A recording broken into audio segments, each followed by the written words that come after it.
South Indian চলচ্চিত্রের তারকা junior এনটিআরকে আগামী দিনে ড্রাগন চলচ্চিত্রে দেখা যাবে অভিনয় করতে।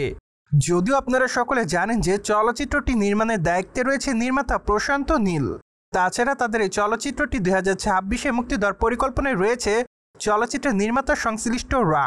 এদিকে অবশ্য বর্তমানে চলচ্চিত্রের কোনো লটে শুটিংয়ের কাজ চলছে না। তাই তো বলাই বাহুল্য যে বর্তমানে চলচ্চিত্রের জন্য নিজেকে নতুনভাবে তৈরি করার পেছনে ব্যাপক আকারে সময় ব্যয় করছে সাউথ ইন্ডিয়ান চলচ্চিত্রের তারকা জুনিয়র এনটিআর।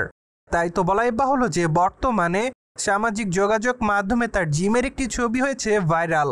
যদিও ভাইরাল হওয়া সেই ছবিতে তাকে অবশ্য দেখা যাচ্ছে খালি গায়ে, পাশাপাশি অবশ্য জিমের ভারী ইনস্ট্রুমেন্ট দিয়ে তাকে দেখা যাচ্ছে ব্যায়াম করতে।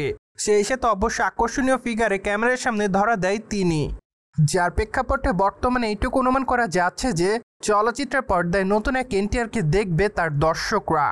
যাই হোক, জুনিয়র এনটিআর আসন্ন চলচ্চিত্র ড্রাগনের শুটিংয়ের কাজ অবশ্য অক্টোবর মাস থেকে শুরু করা হবে।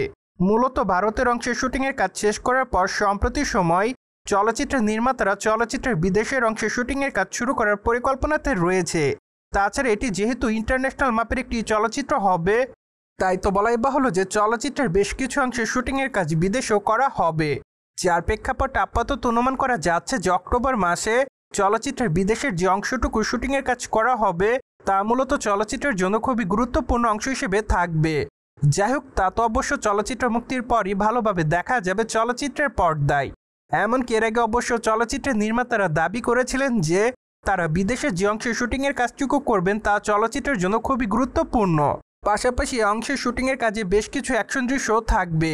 সেখানে অবশ্য এনটিআরকে নতুন এক লুকে দেখতে পারবে তার দর্শকরা। মূলত এমনটাই দাবি করেছিলেন এর আগে চলচ্চিত্রের নির্মাতা প্রশান্ত নীল।